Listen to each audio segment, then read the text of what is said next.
और ये मैं लिख के देने को तैयार हूं, अगले साल ही 2700 के बाहर गेहूं खरीदेंगे। ये भी पक्की बात है, कोई रोक नहीं सकता है। हमारे किसान केवल खेती नहीं करेंगे, अरे फसलों की फैक्ट्री भी लगा सकते हैं। कांग्रेस के एक नेता ने बुला बुलू के अपने भतीजे को लैपटॉप दिलाया और झूठा किया कि इनके लैपटॉप नहीं दे रहा, हमने दे दिया, हमने दे दिया। मालूम पड़ा कि भैया तूने जिसको दिया तेरे भाई भतीजे को दिया। किसान की जिंदगी बेहतर हो, हर एक के खेत में पानी मिल जाए, उसकी जवानी हो जाती है। खेतों के अंदर पानी मिल जाए, नई जिंदगानी बन जाती है। आज के जमाने में पानी तो चाहिए। हमारे मेहनत किसानों ने अपनी जान की बाजी लगा करके, और मुझे इस बात की प्रसन्नता है, कांग्रेस के लोगों के जमाने में 2003-4 में केवल 7 लाख हेक्टेयर पानी सिंचाई से होता था, केवल 7 लाख। लेकिन ये 15-20 साल की सरकार में साध्वी उमा भारती, बाबूलाल जी गौर, माननीय शिवराज सिंह जी चौहान, सबके साथ मिलकर 48 लाख हेक्टेयर में सिंचाई हो रही है। 48 लाख हेक्टेयर में ये 20 साल में, और इनकी 55-56 से लगा करके 2003-4 तक केवल 7 लाख। लेकिन अब हम ये नदी जोड़ो अभियान उत्तर प्रदेश के साथ केन बेतवा, पार्वती, काली सिंध, चंबल, राजस्थान के साथ, और अभी हम तीसरे राज्य की तरफ बढ़ रहे हैं। अब महाराष्ट्र सरकार के साथ भी मिलकर के निमाड़ में, बुरहानपुर, खंडवा इत्यादि क्षेत्र के अंदर नदी जोड़ो अभियान, ताप्ती मैया को जोड़ करके एक और नदी जोड़ो अभियान में चलने वाले हैं। एक और नदी जोड़ो अभियान में, और सारी नदी जोड़ो अभियान मिला करके अब 1 करोड़ लाख हेक्टेयर जमीन अपनी सिंचाई करेगी। 1 करोड़, अभी 48 लाख हेक्टेयर थी, अब डबल करने वाले हैं। इसी प्रकार से सभी क्षेत्रों में समान रूप से हमारे अपने सरकार के माध्यम से किसानों के लिए, अभी माननीय गोपाल भार्गव जी हमारे बीच बोल रहे थे, अपने किसानों को खेती में फसल के आधार पर पैसा मिलता है, उसकी फसल की कीमत मिल जाए।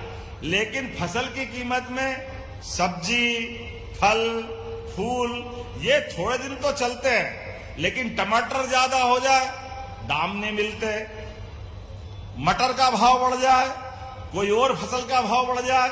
लेकिन अब हम अपनी खाद्य मतलब फूड इंडस्ट्री लगा करके ये सारी फसल के लिए भी अपनी द्वारा सरकार के आधार पर, अगर आप 25 करोड़ की फैक्ट्री लगाओगे तो हम उसमें 25 करोड़ में 40% राशि सरकार देगी हमारे किसानों की बेहतरी के लिए। हमारे किसान केवल खेती नहीं करेंगे, अरे फसलों की फैक्ट्री भी लगा सकते हैं। उनकी जिंदगी में फैक्ट्री लगाने का अधिकार।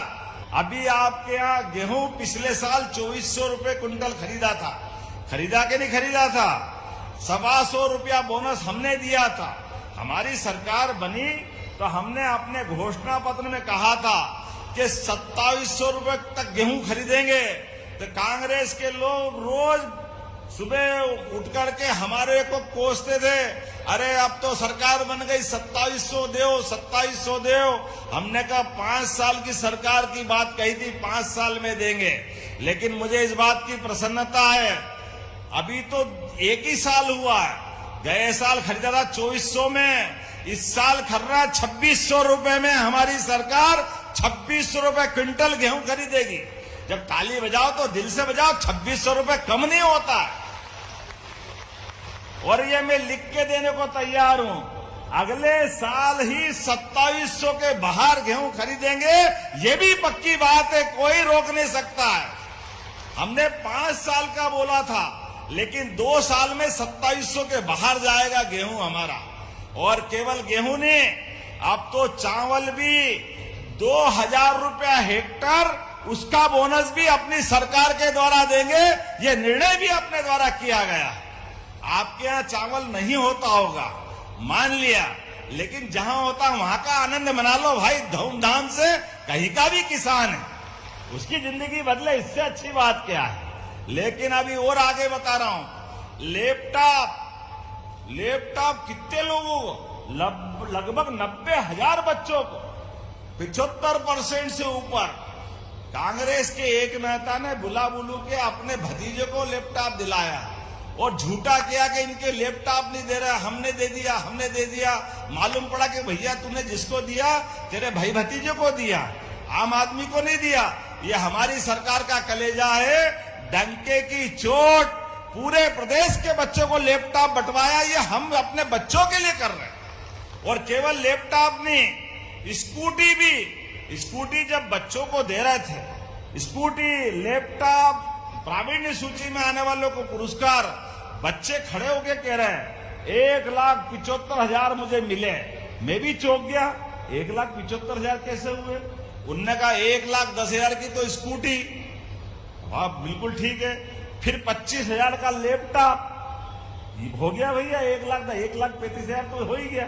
और उनने कहा बाकी हमको 50,000 आपकी छात्रवृत्ति मिली। ये है अपनी सरकार, जोरदार अभिनंदन करो। हमारे बच्चों के पास इन योजनाओं का हिसाब है, हमसे ज्यादा वो बोल रहे हैं, अपनी सामने बोल रहे हैं। और मुझे इस बात की प्रसन्नता भी है, अभी हमने सरकार बनने के समय तय किया था कि हमारी 5 साल में अपनी आर्थिक विकास दर डबल की जाएगी।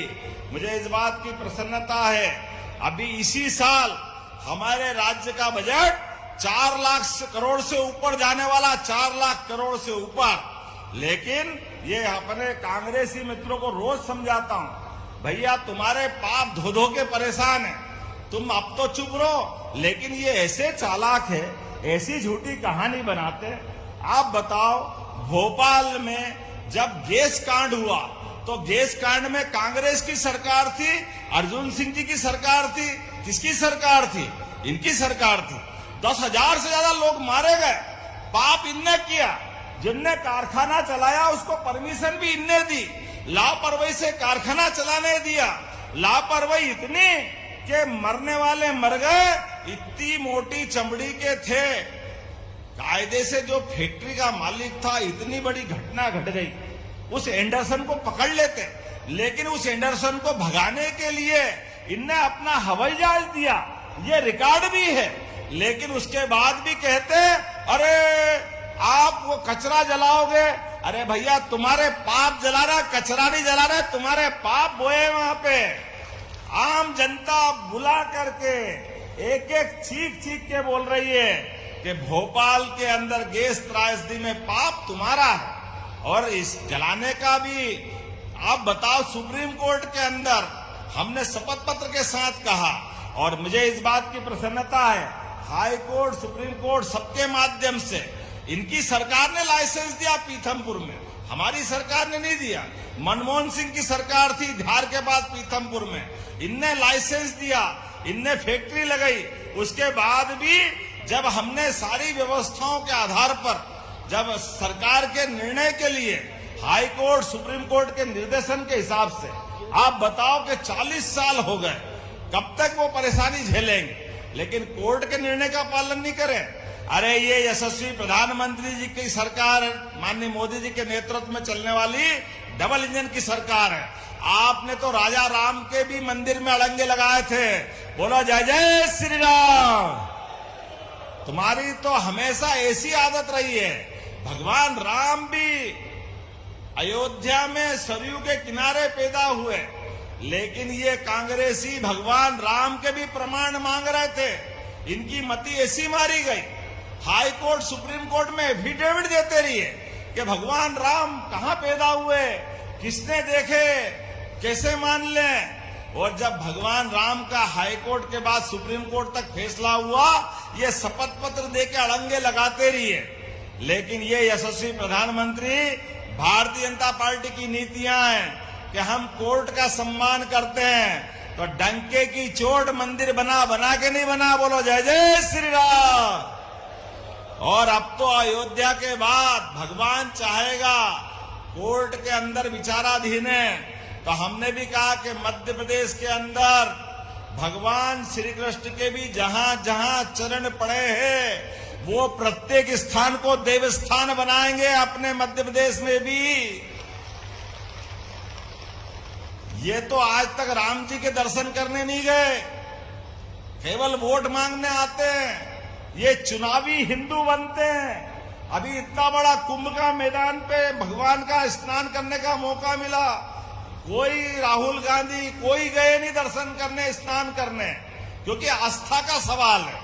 और हमें इस बात का गर्व है, यशस्वी प्रधानमंत्री से लगाकर के नड्डा जी, अमित शाह जी, पूरे हमारी पार्टी के सारे लोगों ने कुंभ में डुबकी भी लगाई और अब साधु संतों का आशीर्वाद भी लिया। बोला लेना चाहिए कि नहीं लेना चाहिए। मैं मंच पे भी साधु संत बैठे हैं, आपको भी प्रणाम करता हूं।